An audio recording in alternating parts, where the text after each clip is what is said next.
Hello YouTube, this is Southern Wolverine from the Kerbal Space Center, and welcome back to Operation Laythe Episode 2. Alright, so last time we unlocked unlocked stability and basic rocketry to give us some more of the tools we need to launch vehicles into orbit here. So we're going to go ahead and attempt that. Since we unlocked the new science module, we're going to try to unlock more science and research more technology and further our space program.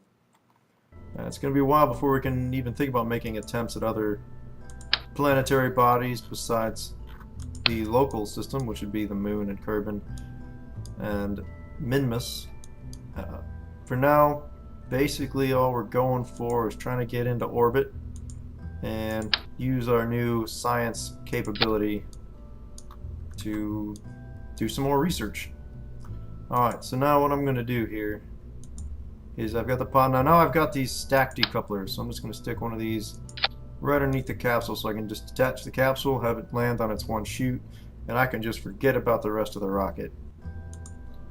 We've also got these large tanks, so we don't need to throw quite so many of the small ones around. Oh, and this time, before I forget, I'm going to go ahead and throw one of these communitrons on, otherwise known as a radio antenna. Just stick that on the spacecraft over there. And we still only have this one engine, so we're kind of stuck with it. So we'll just throw that on there. And this will be my orbital stage. Knock on wood. And I'm going to just throw a couple of these mystery goo containers on here so I can do some science. My plan is to do one on the pad, one in the atmosphere, and the third one while I'm in orbit. So hopefully we'll be able to do that. And now we need to add the launch vehicle that's going to put this into orbit. Alright, so we'll put another stack decoupler there. More fuel tanks. I feel like we should go about 2, 3 tall. Put another engine on the bottom of it. And now let's pull this off. Put some of these radio decouplers that we also just unlocked on here. Stick those on there like so. Give them their extra fuel back. Now I did it this way just to keep them balanced, so I want all those to have the same amount of fuel as the center stage, and should be okay. Actually, I'm gonna shift these down just a bit just to make sure we're resting on those engines, not the center one. We don't want to fall over on the launch pad. That would be a rather poor start to the mission. Oh, I could add some solid boosters perhaps, but I think we're just gonna stick with that. Now I'm gonna fiddle with my staging a little bit, I think. I want these 4 engines to get me started. See, they're highlighting there. And I think I want to fire this engine before those run out, and then I'm going to throw them overboard. I don't have any fuel lines where I'd have them all feeding fuel into the middle, so I can burn all 5 at once. We're just going to try this, and hopefully this will be enough to get us into orbit. We'll be throwing weight overboard as we go, so then we'll have all... After we throw those overboard, I'll have the center engine going, and we'll disconnect it when it runs out of fuel with this decoupler, and then we'll have this all to get us into orbit and return us. Hopefully that'll be enough. If this doesn't work, I'll come back and put some solid rocket boosters or something. Now, I'm a little bit nervous putting much more than this onto these radial decouplers, just because you don't have any of the structural elements to tie everything together. Even this might be a little bit much for them. I got it centered, so hopefully it'll be okay. And we'll just have to see, I guess. Alright, so Jebediah got to fly the last one, so let's take him out of there, and we'll send Bob. Now, Bob subscribes to a totally different school of spaceflight than Jebediah does. You'll notice that, well, Bob pretty much freaks out anytime anything is happening. Jebediah is cool as a cucumber, and Bob is going to be screaming the entire time. He's okay while we're here on the launch pad, but that's about all he likes to do, sit on the launch pad. Alright, so let's go ahead and fire up the SAS. We'll do a crew report from the launch pad. Go ahead and transmit that. Might as well get that science. Alright, we're going to throttle up about half to start with and see where that gets us. And 5, 4, 3, 2, 1, lift off. Oh, let's put a little more throttle on it than that. That bad boy does not want to move. Alright, so let's quick do some science while we're in the air. Okay, that'll give us 7 science if we bring it back, 2.1 if we transmit. So let's just hold on to that. We're going to throttle up a little bit more here because this really isn't moving very fast. And I don't have a lot of control authority because I only have the one SAS module and these engines don't gimbal or anything. So this may be a little bit difficult to fly. In any case, so far so good, I guess. We're building up speed still. Throttle's running down pretty quick. It might take a little bit more than this. I might have to restart this one with some solid rocket boosters to help get me off the launch pad. So when these guys get down under a half, I think I'll light this guy up. So somewhere between a quarter and a half fuel. And once I get fuel lines and struts, I can start building much larger, more efficient vehicles. For now, we're just trying to get something, really anything, into orbit to further our scientific endeavors. I'm going to roll this a little bit to the east just to get a head start on our gravity turn because this is not going to be very maneuverable. I'm going to fire up that center engine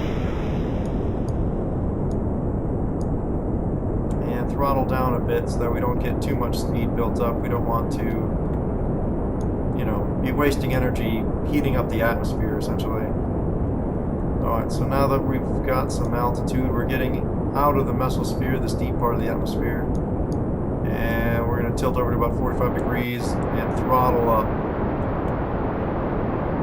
I don't want to throttle up to max because I think this is going to unstable if I do. This has got a lot of thrust down here and not a lot of control torque up here. So once these stages are empty, which they should be nearly empty, yeah, the last fuel tank is running out, we'll ditch them, and then we'll throttle up to full, and we should be able to control it pretty well at that point. And we'll check on the map too the moment those stages go overboard.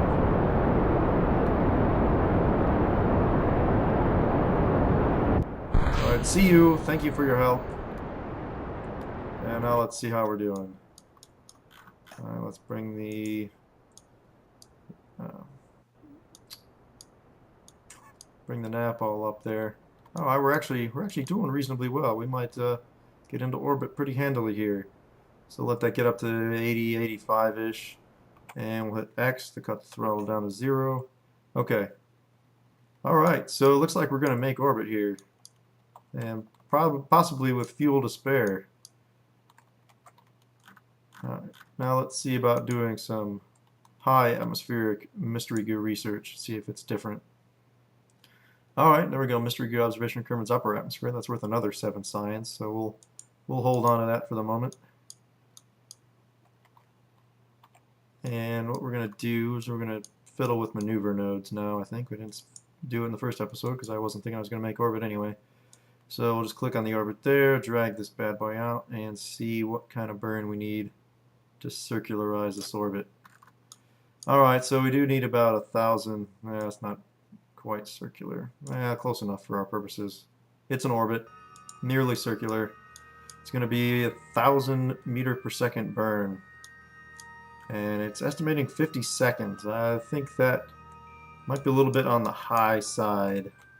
I think once this stage runs dry and we get rid of it, I think this last bit will make orbit a lot quicker than 50 seconds. But we'll go with that assumption to start with, and use KSB's calculations. So we're just going to line up on our blue maneuver indicator there, turn the SAS on to hold that position, and we'll wait until, you know, half the countdown or half the burn time before we launch our burn. That way the midpoint of the burn is right at the node. throttle. Alright. That's coming down reasonably well. Let's see what the orbit map is showing us. Alright, that's spreading out reasonably well. Yeah, not as fast as I might have hoped for, but it's going. So I'm just going to come down here, keep an eye on this fuel. And the moment this engine cuts, we're just going to disconnect it, fire the next stage, and we should be able to make orbit with fuel to spare. So this is a good first step in our scientific explorations, and Bob Kerban of the Wussy School of Spaceflight will be our first Kerbanout in orbit. Ooh, actually, that engine just about got us all the way there. Let's do a bit of a correction point at this now. See, as we got close to that, the maneuver node jumped off to the side because I was ever so slightly off it in my burn. So we'll just do a little correction burn to get to exactly the orbit we plotted. And that's pretty darn close. So let's terminate that maneuver node. And we are in orbit. It's kind of a cockeyed orbit, granted. But an orbit nonetheless. We weren't shooting for any particular orbit, so nothing wrong with that. You see also now my camera angle has changed. So now instead of horizontal being the ground, horizontal is the plane of the ecliptic. Which for those of you who may not know is the plane through which or in which the planet Kerban orbits. Now this stage is almost out of fuel, so I'm just going to stage and get rid of it. Bye-bye. And now we will use the last of our goo canisters, which is this one. And that's worth 10 science. Not too shabby. So we should get a good chunk of science. Enough to unlock hopefully 2 more nodes. We probably won't get anything from a crew report. Nah, this is because we already did this on our previous mission. Jebediah already told us everything we need to know about this particular region of space. Alright, so we're still going to let... it's our first orbital astronaut. Now we got all the time we need to fiddle around in orbit here. Unlike Jebediah, who is coming back down to Kerban. Bob's got all the time he could possibly want to spend on here. Look, he's now enjoying himself. He freaks out a little bit when the engines are on, but he enjoys being in space. He really enjoys being on other planets and going on EVA. So let's get him out here and take a look at our spacecraft from outside. So having thrown all that weight off, this vehicle is very efficient now. This engine is really way too much for a vehicle this size. But it's the only engine we got, so we're just going to have to go with it. Alright, now let's let go of the spacecraft and really be adventurous. See, again, we could do an EVA report. Oh, actually, we'll get some science. Oh, okay, because I'm in a different biome. I'm above Kerban shores. Apparently before I was above the water. So that's another 8 science. What the hell, we'll take that.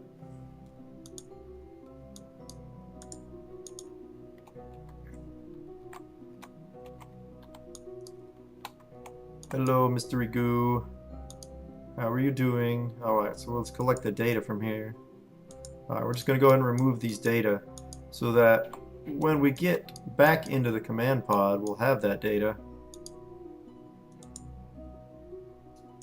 And we can afford to then ditch these experiments, I believe, and still have all the data. Which is nice. Previously, you would have had to land with all these... Oop, I got too far away. You would have had to land with all these goo containers intact, which means you need a larger vehicle to land them with more parachutes. Then it can be annoying. It's not as bad with these goo containers as it is with, say, the Science Junior, which is about the size of the original fuel tank, so it's about half this size. So it's a pretty big thing to try to have to land. So we'll see how this goes. This is actually the first time I've done this. So we should still get all the science for that. I don't think we'll lose any as we would if we transmitted it. So let's get back on board. We have stored all of our science in our EVA report.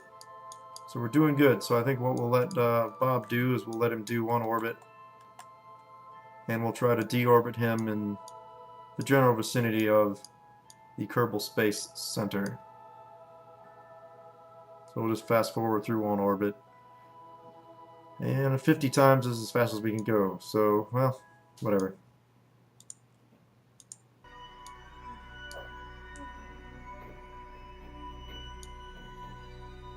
Ooh, pretty. So now we're actually going to land in the dark, it looks like. Don't really need a maneuver node for a D-orbit, but I think I'll set it anyway, because I kind of like to aim. So what we're going to try and do is we're going to try to land in the ocean there, and we're going to bring it down. So we can do a sort of flyby of Kerbal Space Center. We'll be pretty high up when we do that, so we won't exactly be able to wave hi. Oh, I lost it. We won't exactly be able to wave hi to our friends on the ground, but still. It's always fun if you can land the vehicle right back at Kerbal Space Center, but I don't think I want to take any chances with the science we've earned on this mission, so we're just going to plop it down in the ocean there. It's definitely the safest place to put these things. If you land them on land, you land on a hillside or something like that, they can spin out and roll down the hill, and all kinds of unfortunate things can happen. Alright, so where's my maneuver? There it is. Alright, so you see it's off my retrograde vector a little bit, which is of course the yellow with the X through it. That's because I did that inclination adjustment as well. So we're going to get a reduction in our orbital semi-major axis as well as in our inclination. And now the burn's not coming up for a bit, so I'm going to fast forward here. We don't need to be super precise with this, so somewhere around 10 seconds. Oh, I passed it a little bit. No big deal. Oh, yeah, I forgot to turn the engine on. There, it'll work a lot better this way. That's so much better. Yep, and the view changes as I have now no longer in an orbital trajectory. I'm in a suborbital trajectory. And we can see that clearly if we come to this map now. We are bound to return. And in fact, this vehicle had more than enough fuel. I've still got 2/3 of my fuel left in this stage. So we probably could land this on land if we really wanted to, but we'll let it get lower. And we'll throw this all overboard and just land with the capsule, which will bring our science and Mr. Bob Kerman safely home from Kerbal Space Program's first successful orbital operation. You see, those disconnects make a big difference in making rockets that can efficiently go places. Without them, it'd be really hard to do this game. Because otherwise you're carrying the mass of empty fuel tanks around after they've served their purpose.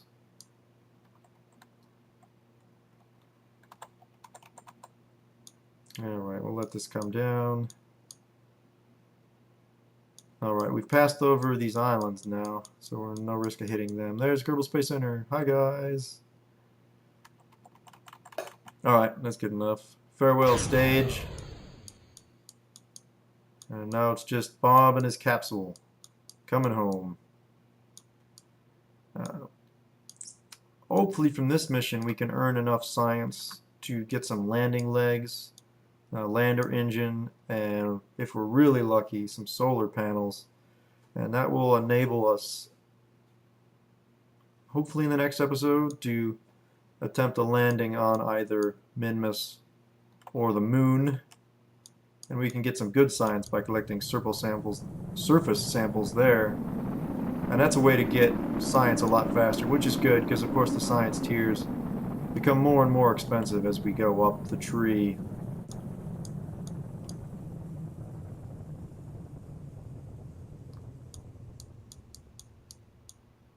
Well, a nice shot over the horizon there with the Kerbal sun in the background as we travel into the night. Alright, so let's fast forward this until he's down below about 5,000. Then we'll throw the chute like so. And we'll let him descend into Kerbal history, where no doubt the Kerbal girls will be waiting eagerly to greet him and congratulate him on his historic mission. And so, of course, he'll be famous until somebody lands on the moon or Minmus, and then he'll be forgotten. Unless, of course, he's the one to do it.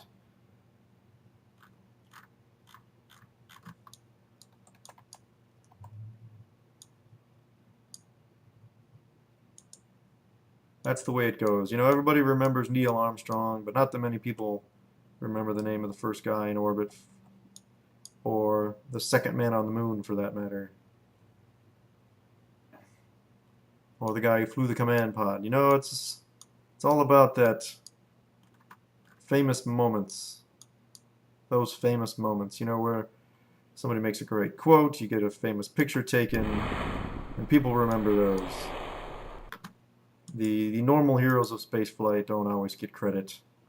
But in this case, I don't think Bob will be forgotten anytime soon. We'll recover the vessel and bring home all of our nice science, and we'll bring home our first true Kerbonaut safely. Alright, so 42 science, not half bad. So we got a vessel back from orbit for 10, we got an EVA for 8, and a 3 mystery goose for a total of, what's that, 24? Not too bad. We should be able to get a couple of new technologies for that. Well, okay, we want to get some landing legs, so here's landing legs and the little orbital engine, so that's a good thing to have. And here we have more science, a new communicator, and batteries. It'd be really nice to get solar arrays, but I don't think we're going to get there. We can't even get this yet. We need 45 science. We may still be able to attempt a landing, although we'll have to be really careful how we manage our power situation. And this is another great one to have. Another radial decoupler, and the structural piece here is very key. These are our flight control parts. None of these are going to be critical anytime soon, so I think we'll leave that be. And we don't really need this anytime soon. The gimbling engine might be nice. So I think we'll probably end up saving our 30 science. Although, you know what? I think this general rocketry leads to the fuel lines in the next cell. So we can actually get this. Let's get this. Please tell me. Oh, okay. The fuel lines are still further down. Right? Yeah, no fuel lines yet. Well, alright, we got what we can get. We should be able to engage a mission. We'll probably try to go for Minmus. Minmus is actually easier to get to in a lot of ways than the moon, simply because its gravity is so low that it's really easy to escape from. So you actually end up needing less fuel for the full mission than you do to go to the moon, even though Minmus is significantly further away and at that odd sort of angle. In any case, I think that's our next step. That'll get us a good chunk of science, and we can start working our way into the solar panels and things. But for now, I think that's all. So, from Kerbal Space Center, this is Southern Wolverine, signing off.